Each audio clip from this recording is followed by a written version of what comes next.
C'est mon troisième film. Avant, j'avais déjà fait une drame assez sombre. Et c'était aussi la raison pourquoi la production de l'Allemagne m'a appelée et proposé Tannhäuser. Ce n'était pas mon choix. Je ne connaissais pas le livre, je ne connaissais même pas le cas. Et ils ont vu le film dans un festival et ils m'ont proposé ça. Et j'avais envie, après Die Herzzeitlosen, les mamies ne font pas dans la dentelle. J'avais vraiment envie de faire quelque chose de différent. Et je trouve que faire du cinéma et des films, c'est tellement riche de différents genres. J'essaye de ne pas me répéter. J'étais toujours attirée par des côtés sombres des humains. Et pour moi, c'était pas un choix difficile. Et je ne voulais pas faire une comédie en plus parce que je croyais si je continue avec une comédie, la comparaison avec les mamies va être terrible. De faire Die Herzzeitlosen, c'était très facile. C'était comme des vacances comparé avec Tannhäuser, avec la ferme du crime. Qui était un tournage énormément difficile avec beaucoup de problèmes. Et peut-être ça allait bien avec le sujet. On voulait tourner pendant 7 semaines et on est arrivé avec 7 mois.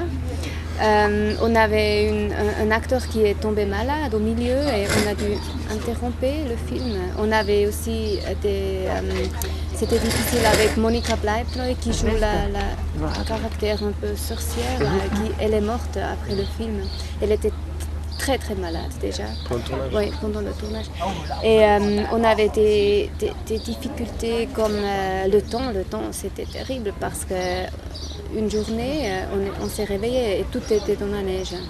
Et pas un peu, mais 1 mètre. Et il n'arrêtait pas à neiger. On a dû arrêter le film et le recommencer au printemps. Et tout le monde nous avait dit, s'il neige un petit peu, là, il n'y a jamais de la neige. Et c'était une catastrophe. Et ça nous coûtait cher. Mais maintenant, on a une image à la fin avec la neige. Oui. Au moins ça. Mais on a payé cher pour ça. Ouais. C'était pas toujours facile parce que les caractères sont assez... Par exemple, le caractère de Julia Jentsch qui joue la jeune femme est très passif. Et on a toujours cherché qu'est-ce qu'elle peut jouer.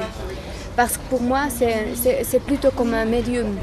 Elle n'est pas un caractère actif qui cherche le meurtre, qui a un but, qui veut faire quelque chose. Elle est très passive et l'histoire vient chez elle. Et elle subit plus. Oui, elle ne le veut, elle ne le cherche pas. Mais c'est une histoire de transformation parce que quand elle arrive, c'est très clair, elle est très innocente et tout ça. Et à la fin, elle est aussi coupable. Parce qu'elle sait qui doit être le meurtrier, mais elle ne veut pas savoir. Et à la fin, elle réagit comme les autres. Alors, elle est devenue aussi comme les autres. Et ça, c'était pas facile pour Julia Jentsch de jouer ça. Ouais.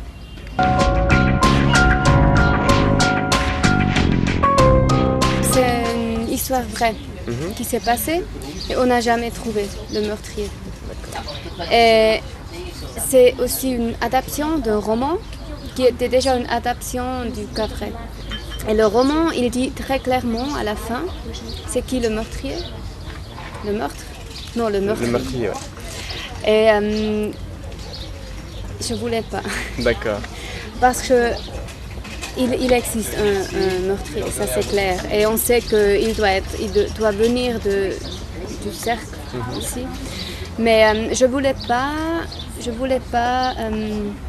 donner une solution et les spectateurs vont à la maison et tout est clair. Je voulais pas ça parce que c'est une histoire qui raconte quelque chose de la condition humaine, de la côté de la violence. Et je voulais pas dire qu'à la fin tout est bien. Avec mon chef opérateur, quand on a commencé de préparer le film, c'était vraiment difficile de trouver ce qu'on cherchait. Et c'était aussi très bien parce qu'on pouvait créer quelque chose de particulier et spécial. Mais bien sûr, on a regardé des films comme David Lynch, par exemple, Twin Peaks, on les voit, mais c'est très différent. Mais quand même, où il existait un film argentin, El Aura, ça on a regardé, on les voit. On a cherché des films qui jouent dans le bois, mais on n'a pas trouvé beaucoup. Ouais. C'était un grand travail qu'on a fait là. Ouais.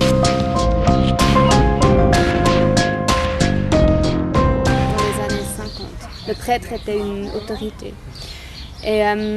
Mais quand le film était fini, j'étais assez étonnée parce que je trouvais que c'est un film très protestant. Moi, je ne suis pas catholique. Dans le film, il a des prières parce qu'on cherche la rédemption. Et je crois que le film nous montre qu'il n'existe pas un Dieu qui te le donne. Si on reçoit une rédemption, ça doit venir de soi-même. Mais on ne peut pas donner la responsabilité à un Dieu. Et ça, je trouve que c'est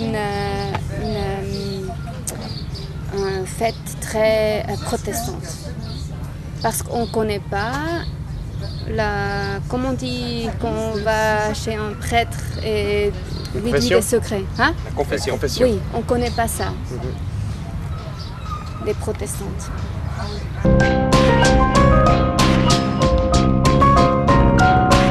ne peux pas m'imaginer encore si les Belges aiment ou n'aiment pas le film. Je ne peux pas m'imaginer parce que pour moi le film c'est vraiment très très harmonique. Mais je sais que parfois il y a des films qui marchent aussi ici. Mais je sais pas. C'est un film qui n'est pas, comment dire, il est très controversé. Je crois que les gens qui veulent une fin très claire, ils n'aiment pas trop, mais il existe des gens qui trouvent génial ça et tout. Et c'est un film qui est les avis sont très partagés. Oui. Mais pour moi c'est très bien parce qu'on en parle, ça c'est.